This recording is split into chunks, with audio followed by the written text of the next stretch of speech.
Hey, I'm Transtastic, my name is Luke, and this week's topic is dealing with transphobia. So first of all, I am very privileged and lucky in that I haven't experienced transphobia to my face that hasn't been online for several years, a very long time. I am stealth, I'm cis-passing, and I'm never perceived as trans, so because of that, I don't experience day-to-day transphobia like some other people might experience, and I'm not as visibly trans as other people, so because of that, I don't really deal with any transphobia that's directly impacted at me. Like, I don't get called names, I don't get, treated differently because I'm trans, because people don't know I'm trans. Also, I live in Melbourne, and Melbourne is pretty liberal and pretty open, or at least the area that I'm in and the university that I'm at is generally quite liberal, so because of that, I'm not around people who are transphobic.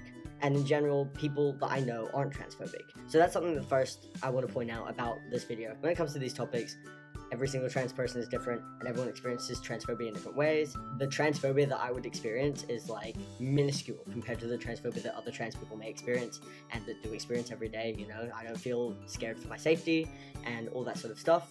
But I do experience transphobia. The main experiences with transphobia that I experience are just either indirect, as in it's just general transphobic comments that I just happen to come across. For example, a random person on a random video. If I'm watching a trans video, or I'm watching a video where like someone's talking about trans issues and I go into the comments, I expect there to be transphobic comments because of course there are going to be transphobic comments. I just go into that video prepared for the transphobia. I think that's something that's like my first tip when it comes to dealing with transphobia, which is like really shit, but just expect it because a lot of the time it will just happen and that sucks, but there are lots of people out there who don't really care and who are going to deliberately hurt people and who feel better about themselves by bringing other people down. And I feel kind of sad for them because I don't really feel the need to make hateful comments about other people, but you do you, boo. It doesn't really affect me emotionally because I know myself, I know what's best for me, and I know that other trans people out there know what's best for them as well, so I just don't really care about them. It does bother me that they're there though, because particularly in trans safe spaces, I don't want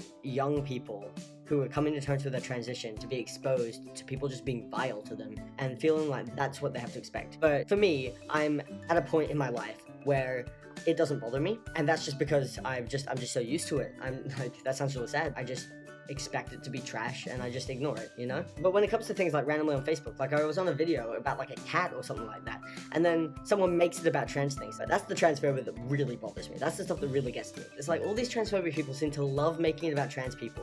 They act like we constantly go around telling everyone about how we're trans. If you want to talk about being trans, that's totally fine. There's no problem with that.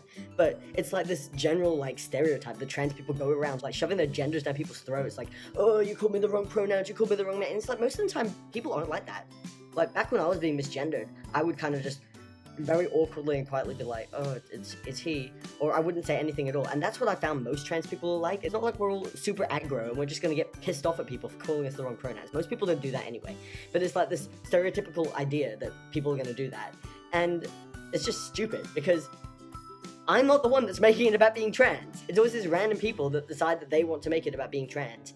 And they want to make it like a joke, which is weird. Like, this is kind of off topic, but like, it's just something that really bothers me. Like, if I'm watching a video about a cat, or I'm watching a video about something completely unrelated, then someone will make a comment about Caitlyn Jenner, someone will make a comment about trans people, and it's like, we didn't start this conversation. You're starting it. And then you act shitty with us for defending ourselves. What's your problem? It's just weird. When it comes to stuff like that, it's kind of hard to avoid. It's just there. My best tip is to just talk about it with someone that you care about or write it down in the diary. Don't let it eat you up. But if it does hurt, it's okay that it does hurt. Still I'll see things that hurt me. But like, I'm at a point that I'm so comfortable in my gender and my sexuality and like who I am as a person that a random person on the internet spouting bullshit isn't gonna make me question that or change that. So I think that the best tip is to recognize that you know yourself better than any random on the internet. They don't know you as a person, they don't know what you're like, they don't know how you feel, and they don't know how you identify, and you know yourself better. That really helped me with dealing with transphobia, because once I realized that, hang on a second, you don't know me, I don't really need to care about your opinion, because at the end of the day, I'm happy with who I am.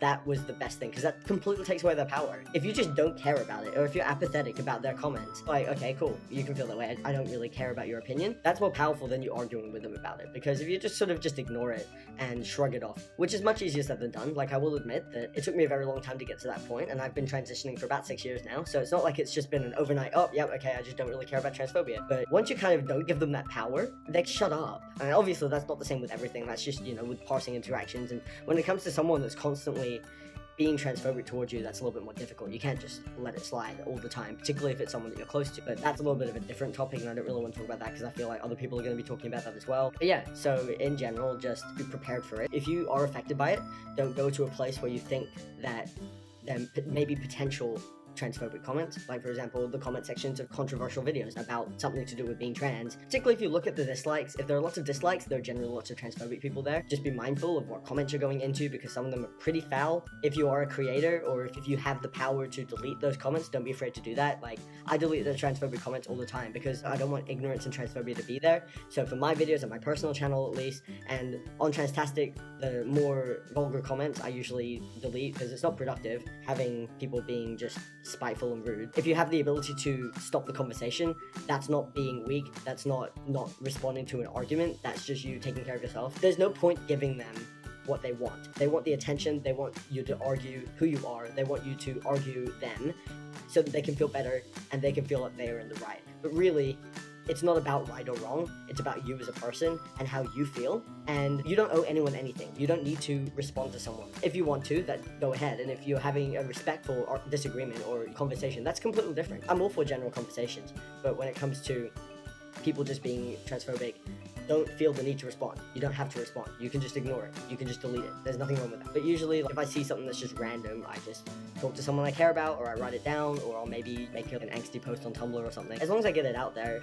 usually I move on pretty quick. At the end of the day, they're a random person, they don't know me, they don't know my life, and I'm not gonna let them ruin it, because that's what they want to do. I'm basically taking away what they want. I will see you guys next week. Hopefully next week will be a bit of a lighter topic. This topic can be a little bit taxing, but I hope you guys are doing well, and I will see you guys next week. Bye.